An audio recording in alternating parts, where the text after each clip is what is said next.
কলকাতার প্রাণকেন্দ্রে কালীঘাট পটুয়াপাড়ার কোলাহলপূর্ণ রাস্তায় একটা শতাব্দী প্রাচীন ঐতিহ্য সরস্বতী মূর্তির চমৎকার কারুকাজ। এই প্রাণবন্ত সম্প্রদায়ের কারিগররা মূর্তি তৈরির সমৃদ্ধ সাংস্কৃতিক ঐতিহ্য সংরক্ষণ এবং স্থায়ী করার জন্য অত্যন্ত গর্বিত।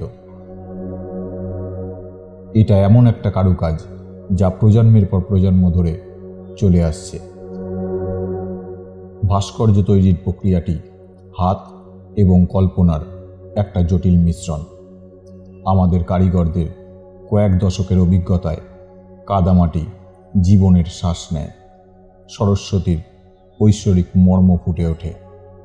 প্রতিটি বক্ররেখা, প্রতিটি বিবরণ প্রজন্মের মধ্যে দিয়ে চলে আসা শৈল্পিক সাবলীলতার একটা প্রমাণ।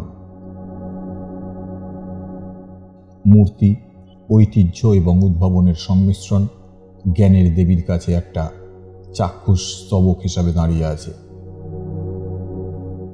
ভাস্কর্য সম্পূর্ণ হওয়ার পরে আমাদের কারিগররা সূক্ষ্মভাবে প্রতিমাগুলিতে প্রাণবন্ত রং প্রয়োগ করে। প্রতিটি রং নির্ভুলতার সাথে বেছে নেওয়া হয়, যা সরস্বতীর ঐশ্বরিক ব্যক্তিত্বের বিভিন্ন দিকের প্রতীক। দেবীর সারমর্ম ক্যাপচার করার জন্য জটিল কারুকাজ করা হয়, যা প্রতিটি মূর্তিকে একটা অনন্য মাস্টারপিস করে তোলে। রঙগুলি কেবল নান্দনিক আবেদনই যোগ করে না, বরং সরস্বতীর আধ্যাত্মিক তাৎপর্যও প্রকাশ করে। ঐতিহ্যের প্রতি অঙ্গীকার অটুট থাকলেও কালীঘাট পটুয়াপাড়ার কারিগররা আধুনিক সময়ের সাথে খাপ খাইয়ে নেওয়ার চ্যালেঞ্জের মুখোমুখি। প্রযুক্তির সীমাবদ্ধতা এবং ব্যাপক উৎপাদন তাদের নৈপুণ্যের পবিত্রতাকে হুমকির মুখে ফেলেছে।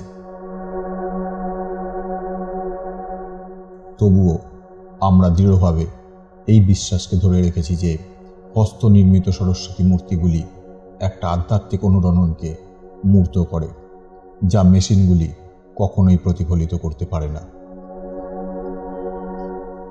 এখানে যে সরস্বতী মূর্তি তৈরি করা হয়েছে তা নিছক মূর্তি নয়, তারা ভক্তি, দক্ষতা এবং সাংস্কৃতিক সমৃদ্ধির মূর্ত প্রতীক।